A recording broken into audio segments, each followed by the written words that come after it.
A question is given followed by two statements 1 and 2. Consider the question and the statements.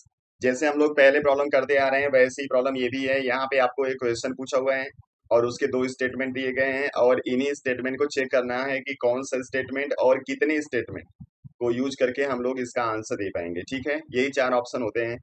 तो ऐसे problem हम लोगों ने बहुत किए हैं। तो चलिए हम लोग इसका आंसर चेक कर लेते हैं। किसी प्रॉब्लम को सॉल्व करने का तरीका एक से ज्यादा हो सकता है, आप लोग इसको अलग अलग तरीके से सॉल्व करना जानते होंगे मे बी। और यहाँ पे इम्पॉर्टेंट वे नहीं है कि हम लोग किस वे से इसको सॉल्व कर रहे हैं, इम्पॉर्टेंट है कि आपका आंसर सही आना चाहिए और कोशिश होनी चाहिए कि वो जल्दी सॉल्व हो जाए। ठीक है, तो चलिए हम लोग इसका आंसर देख लेते हैं। तो प्रॉब्लम के अकॉर्डिंग क्या है, a certain amount was distributed among X Y and Z, और इसी पे बेस्ड आपसे क्वेश्चन किया गया है who receive the least amount, यानी एक्स वाई जेड में किसको सबसे कम अमाउंट मिलेगा। अब इसी के लिए इन्होंने दो अलग अलग स्टेटमेंट दिए हुए हैं, जिसमें स्टेटमेंट 1 है X received 4/5 of what Y and Z together receive. ठीक है, मतलब एक्स का जो अमाउंट होगा, ये वाई और जेड का जो अमाउंट होगा टुगेदर, इसका 4/5 है। ठीक है, पहला कंडीशन। तो पहले इस कंडीशन को ही सिंप्लीफाई कर देते हैं। यहाँ से लिख सकते हो 5x equal to 4y plus 4z, यानी 4z अगर आपको लिखना होगा तो हम लिख देंगे 5x माइनस 4y। ठीक है, ये पहली कंडीशन है। तो दूसरा कह रहे हैं y receive 2/7 of what x and z together receive. अब सेम ऐसे ही y का जो अमाउंट है वो x और z का जो अमाउंट होगा उसका है 2/7।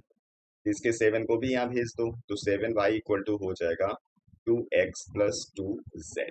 ठीक है, अब अगर यहाँ से 2z लिखोगे तो आपको लिखना पड़ेगा 7y माइनस 2x। ठीक है, अब यहाँ पे अगर इसको भी हम 4z कर देते हैं ना, तो दोनों को हम रिलेट करके एक्स वाई का हिसाब बता देते हैं। इसलिए करना कुछ नहीं है, पूरी इक्वेशन को 2 से मल्टीप्लाई कर दो, ये भी हो जाएगा 4z।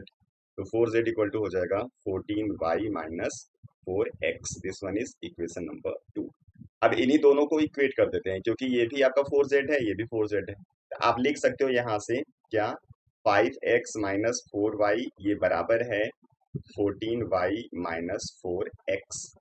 x को इधर भेज दो, 4y को इधर भेज दो, तो 9x इक्वल टू हो जाएगा 18y, यानी x इक्वल टू आ जाएगा 2y। ये एक रिलेशन आपको मिल गया। ठीक है, और रिलेशन से क्या पता चल रहा है कि जो x की वैल्यू है वो y के वैल्यू की डबल है, मतलब y x से छोटा हो गया। ठीक है, अब हम y z का रिलेशन देख लेंगे, उसके बाद अपने यहाँ पता चल जाएगा इसमें कौन सबसे बड़ा कौन सबसे छोटा है। क्लियर है, तो जो x की वैल्यू 2y आई है ना, इसको किसी एक इक्वेशन में यूज कर लो। ठीक है, आपका ये सॉल्व हो जाएगा। तो हम इस फर्स्ट वाले में यूज कर लेते हैं।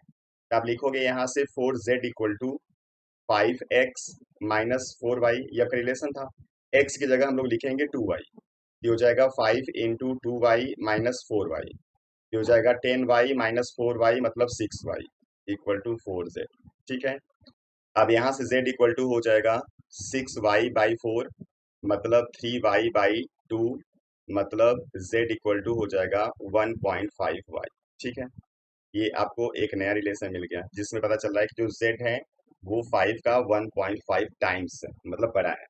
तो जब x भी y से बड़ा हो गया और z भी y से बड़ा हो गया, इसका मतलब y यहाँ पे सबसे छोटा है। तो कह रहा है कि who receive the least amount, तो सबसे छोटा अमाउंट किसको मिलेगा, y को मिलेगा। ये आपने आंसर दे दिया, और इस आंसर को देने के लिए आपने स्टेटमेंट 1 एंड 2 दोनों यूज किया हुआ है, इसलिए अब अपना ऑप्शन चेक कर लो। वैसे ऑप्शन सी होता है ऐसा, तो सी देख लीजिए।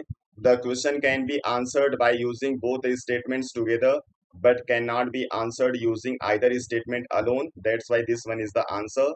आप लिख दोगे इसका ऑप्शन सी सही है। ठीक है, चलिए नेक्स्ट वीडियो में फिर आएंगे कुछ और प्रॉब्लम के साथ। आप लोग पढ़ते रहिए, अपना ख्याल रखिए। Thank you.